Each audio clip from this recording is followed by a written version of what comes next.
This has been a bad week for you and your families, and it shows that Mr. Picardo cannot be trusted to get us out of this financial mess. It is partly of his making, partly it is not, but he is certainly worsening it the longer he stays in number 6 Convent Place, because he is a captain without a plan or a real commitment to solve this.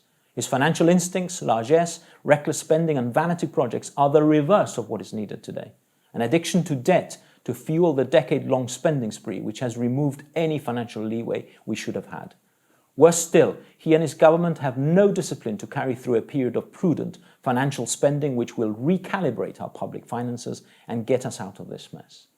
They've no discipline at the worst time ever, at the time when you have the right to expect the most rigor from your government. For those reasons, they must go, and the sooner, the better. Last year, we were told we were in the worst financial crisis ever, with a massive deficit and a projected loss for this year of 50 million, nearly 1 million a week. The government told everyone to tighten their belts last year. They said the 2021 budget was no time for giveaways and that it was going to be the time to rebuild. So there were big hikes in social insurance, putting real pressure on small business, and large 16% increases on electricity charges. They looked everyone in the eye and promised prudence. We all know we have to tighten our belt. High inflation means everything costs more at the supermarket. Prices just keep going up. Wages aren't keeping up with these prices, so you have less in your pocket and less for your families. People face those higher prices, the higher electricity charges, the steep social insurance rises with courage, and they tightened their belts. But what happened next shows Mr. Picardo cannot be trusted to deliver. It was absolutely staggering in the context of what they were asking you to do. Instead of showing leadership by policies of discipline and rigor, the government of Mr. Picardo could not even keep to its own financial budget.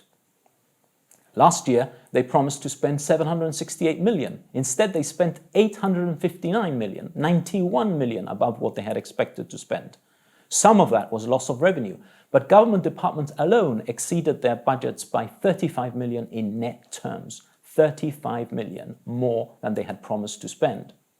Mr. Picardo had to borrow 100 million this year, 50 million more, just to help pay for running costs. Additionally, spending on other projects suggests a continuation of inadequate value for money controls. That lack of discipline hurts you and your families. Now Mr. Picardo raises taxes, fees and charges and introduces new ones. The electricity charges of 8% this year, combined with those of last year, mean that electricity has gone up 24% in the space of 12 months. At a time of the greatest pressure on you, the rise on income tax will bite on the lowest paid, placing the burdens of failure on the less well-off. New levies on companies, together with last year's social insurance rises, put massive pressure on small business and risk job losses. This all under the guise that it is to pay for the cost of COVID. But is it? Or is it to pay for their historic failures, the historic and continuing lack of value for money controls, and their inability to keep to their own budget last year? You're being asked to bail out Mr. Picardo, who could not keep to his own budget while you kept to yours. You had the discipline to make sure you did not spend more than you earned last year. He didn't, and now wants your cash handout to pay the bills. It was irresponsible of the government not to keep to their own budget last year. Will they do so this year? This is the very least that you should expect in the biggest financial crisis ever. This is not a normal year where there may be a departmental overspend that can be covered later because the overall public finances are in surplus. At a time of the worst financial crisis ever, you're entitled to demand the biggest discipline ever from your government.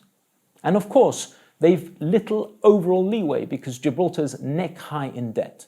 The warning signs were there a long time ago.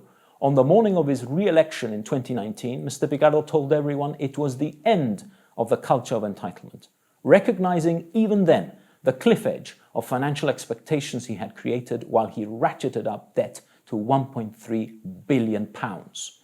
In doing so, he had massively breached a solemn promise made to you in their New Dawn manifesto of 2011 to halve the then existing gross debt of 480 million to 240. Instead of halving it, he's tripled it to a sum close to 1.8 billion. That is one of his economic legacies. The pre-pandemic debt of 1.3 billion makes it so much more difficult to get out of this crisis.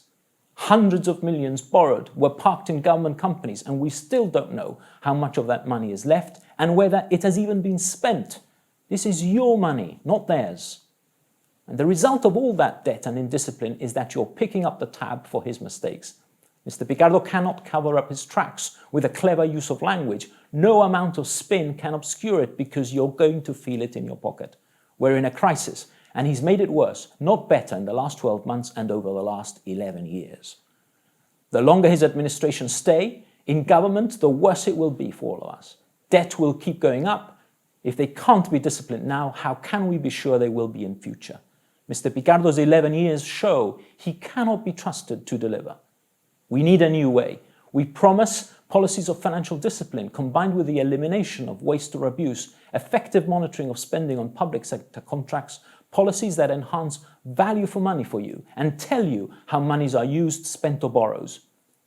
To get back to basics, to get back on track, that new way of doing things is desperately needed. We are ready to deliver that. Thank you for watching and for listening.